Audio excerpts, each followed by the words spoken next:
कबीर कहाँ गर्बियो काल गह करकेस, ना जाने कित मारसी के घर के परदेश। यानी अब तो घर में मारेगा ना, कि दोबारा जा रहा होगा वहां मार देगा। कबीरा धंधा करते रहे बिन धंधे धन ना होए।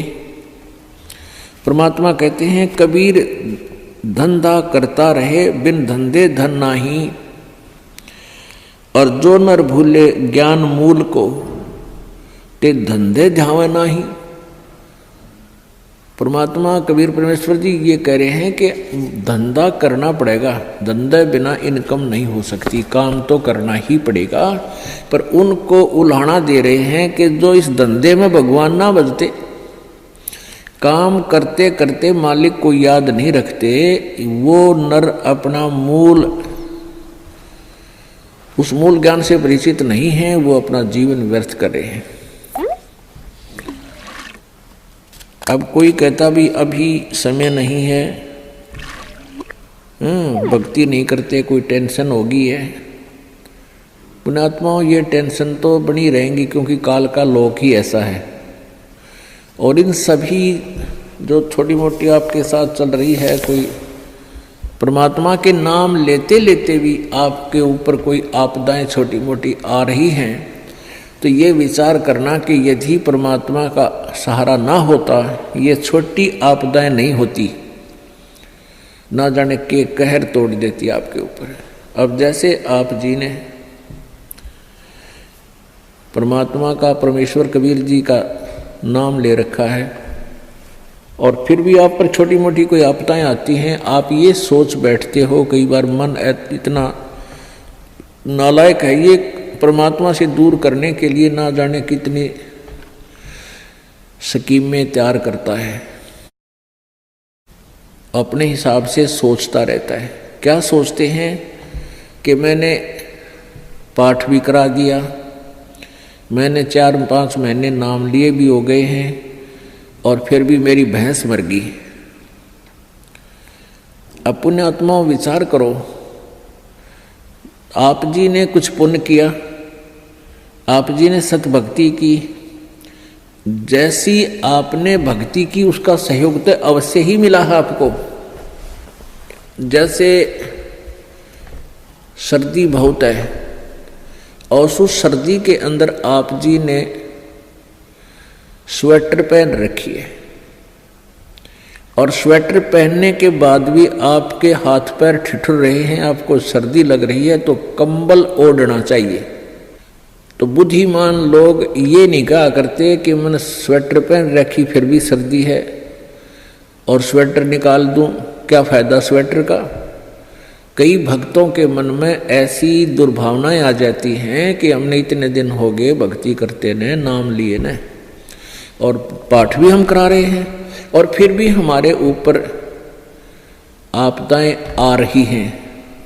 तो पुण्यात्माओं, जैसे आप जी ने अभी स्वेटर पहनी है, और स्वेटर ने अपना काम कर रखा है जैसी उसकी सामर्थ्य है, और कोई नो सोचा है कि क्या फायदा हुआ, नाम तो मन इतने दिन हो गए भक्ति करते, दान करते, और इस नाम को त्याग देता हूं, तो वो मूर्ख है। मूर्ख मीन वो ज्ञानहीन है, इस तत्व ज्ञानहीन है, उसको अभी ये ज्ञान समझ में आया नहीं है। अब जैसे उस स्वेटर का जितना अपना प्रोटेक्शन करने का था, वो प्रोटेक्शन उसने कर रखा है, लेकिन सर्दी ज़्यादा है, उसके लिए स्वेटर पहन, वो जर्सी पहन, और जर्सी से भी सर्दी नहीं लग रही है तो उसके ऊपर का कंबल या चादर मोटी ओढ़। ये नहीं कि सर्दी लग रही है तो इस स्वेटर न निकाल दूं, जर्सी पहन ली, इससे भी सर्दी लग रही है इसको भी फेंक दूं, तो उससे तो सर्दी आपकी जान ले लेगी। तो ऐसे ही आप जी जितनी भी भक्ति कर रहे हो अभी तक, उसका सहयोग उतना सारा आप जी को अवश्य मिला हुआ है।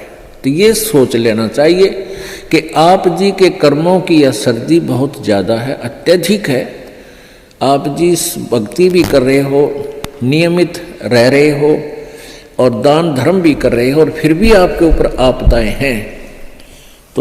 आप जी की ये कर्मों की सर्दी बड़ी भयंकर थी। अगर आपने प्रोटेक्शन ना कर रखा होता, परमात्मा की शरण में नहीं होते, तो आपकी जान चली जाती, परिवार में भी बहुत हानि हो जाती। अब तो एक भैंस मरने से ही काम चल गया, भैंस तो और 20 दे भगवान, अगर आपकी भक्ति ठीक रही तो इस प्रकार आप जी ने अपने तत्व ज्ञान को संभाल कर रखना है, इस पर असर करना है, अमल करना है, और इसके आधार से अपने इस भक्ति मार्ग पर लगा रहना है। अब कई भक्त कहते हैं जी हमें, मेरे 3 दिन मंत्र ना जपा, मैंने 4-5 दिन मैंने नाम नहीं जपा। क्यों नहीं जपा? कि टेंशन हो गई थी। अरे भले आदमी टेंशन तो हो जा, खैर टेंशन भी हो जाए, लेकिन भगवान की भक्ति भी अपना करता रहे, दुखी सुखी हो गए। उस टेंशन को भी पड़ी रहेगी, लेकिन मंत्र भी थोड़ा बहुत कर लेना चाहिए, छोड़ना नहीं चाहिए। अब ये तो मंत्र इस काल ने तो इतनी टेंशन कर रखी है इस प्राणी के साथ में, गिनती है को ना। घर में को वासनी हो जाए तो टेंशन, और छोटे मोटे व्यवसाय में 100 घाटे बाद हो, उसमें टेंशन, पता नहीं कितने प्रकार की समस्याएं हमारे जान में डाल रखी हैं काल ने। काल का ये उद्देश्य है कि ये भक्ति ना करें। जब इनको मनुष्य शरीर प्राप्त हो तब तो इनमें इतनी टेंशन भर दी या विकार भर दिए, कोई घुट्टी लावे, कोई जुआ खेले, कोई दारू पीवे, बीड़ी पीवे, सिगरेट पीवे, कोई 2 नंबर के काम में, कोई कोठी बनाने के काम में, यानी को इनको सबको ऐसा व्यस्त कर रखा है कि फुर्सत है कोई ना। और फिर अब ये है भक्ति का समय आ गया, अब ये भक्ति युग आ गया, भक्ति का काल आ गया, समय भक्ति काल, बिचली पीढ़ी आएगी। और इसमें काल ने कति पूरा हंगा ला दिया। ऐसे ये टेक्निकल जो ना ऐसे बना दिए इलेक्ट्रॉनिक इंस्ट्रूमेंट, जैसे mobile phone, TV, satellite, internet, कि ये जी जब भी आँख खुले रात में या तो मोबाइल में बकवास देख ले, या सामने टीवी रिमोट से ऑन, उठ कर भी ना जाना, रजाई में पड़ा पड़ा ऑन कर ले, उसमें नाचने गाने बकवास सुन ले। यानी भक्ति से कोसों दूर रहे ये प्राणी। अब इसने कितना कुछ, अभी 20-30 वर्ष से आप देख रहे हो कितना कुछ ये साइंस ने तरक्की कर दी, या काल गिवन है, इस काल ने दे रखी है। और परमात्मा ने भी ये समय इसीलिए चुना था कि अब ये जो साइंस के इंस्ट्रूमेंट हैं ये हमारा काम आएंगे। एक जगह बैठे और लाखों करोड़ों जगह टीवी में परमात्मा की महिमा को घर बैठे सुन सका करोगे। हम इनमें बकवाद क्यों देखेंगे? हम भगवान देखेंगे, परमात्मा की चर्चा सुना करेंगे, तो हम इसका सदुपयोग करेंगे। तो पुण्यात्माओं, ये परमेश्वर कहते हैं, जिन हर जैसा सुमरिया अर्ता को तैसा लाभ, ओसा प्यास न भाग ही जब लग दसैनी आब। जिन्होंने जैसी भी भगवान की भक्ति की है उनको उतना ही लाभ अवश्य मिलेगा।